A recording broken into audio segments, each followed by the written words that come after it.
I'll help you proofread and correct the grammar while maintaining the story's events, length, and tone. Here's the revised version. She stood on my porch, clutching her phone like it was a passport back into my life. 14 months gone, 14 months silent, 14 months finding herself. And now she wanted to be my wife again. Her message had hit my screen that morning, done finding myself. Ready to come home. Ready to be your wife again. I didn't reply. I didn't need to, because the reply was waiting behind my front door. And the moment it swung open, the color drained from her face so fast I could almost hear it leave. But I'm getting ahead of myself. I met her in a bookstore of all places, where people pretend to love stories but rarely finish them. She was different, or at least she played the part well.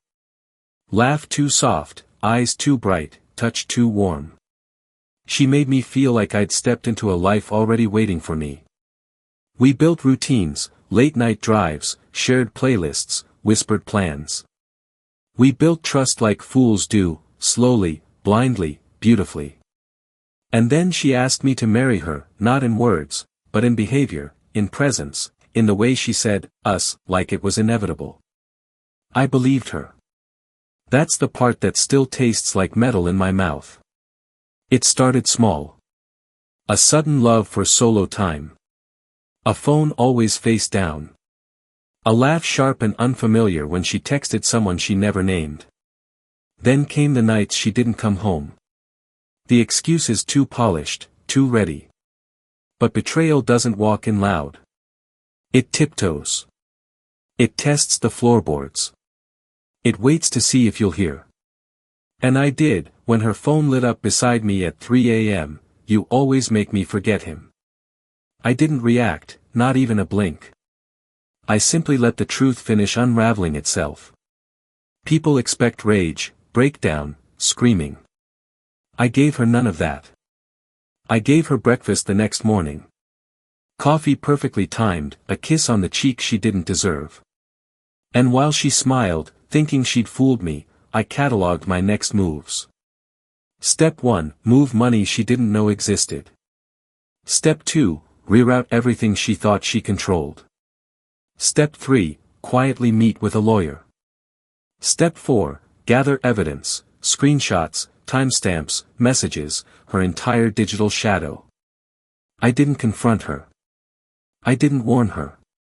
I simply prepared. Calculated revenge isn't chaos. It's architecture. She framed it like a spiritual awakening. Said she needed to grow, to breathe, to find her real self. I watched her pack, watched her walk out, watched her leave without once looking back. What she didn't know was that leaving was my final requirement.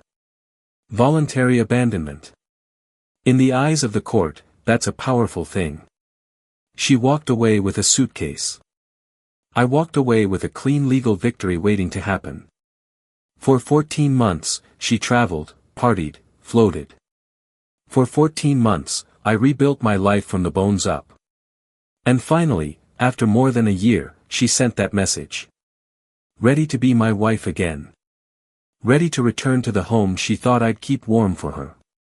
When she showed up unannounced, she expected familiarity, expected my car in the driveway, expected my arms open, expected me unchanged. Instead, she got reality, because I wasn't the one who opened the door. It was my fiancée, the woman who actually loved me, the woman who knew the story, the woman who moved in 2 months ago. My ex blinked at her once, twice, like her brain was buffering. Then she noticed the boxes in the entryway, the framed photos, the life she no longer had a key to. Then she saw me standing behind my fiancé, hand on her waist, calm as a man watching the weather. What? What is this? She whispered. I handed her the envelope. The divorce finalized 8 months ago. Her signature forged by abandonment law. All assets already transferred. Her name removed from everything she once bragged about. She opened it. Her breath rattled. Her eyes shook. Why didn't you tell me? She asked. Because, I said, you only listen when silence hurts. She tried to argue, beg, blame her depression, her confusion, her loneliness. But every lie she tried to use to save herself was a lie she'd used to hurt me before. And this time I didn't swallow them. This wasn't revenge, she finally said, voice cracking. This was cruel. I stepped closer. No, I whispered. Cruel would have been letting you stay. Her legs nearly gave out. She walked away with nothing but the sound of a door clicking shut behind her. It was the cleanest ending I'd ever written. Later that night, with my fiancée asleep beside me, I stared at the ceiling. Not angry, not bitter, just done.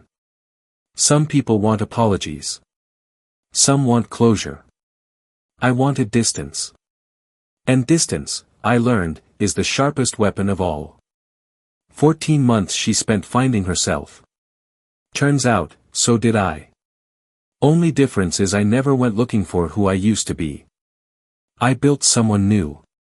And when she came knocking, he's the one who didn't answer.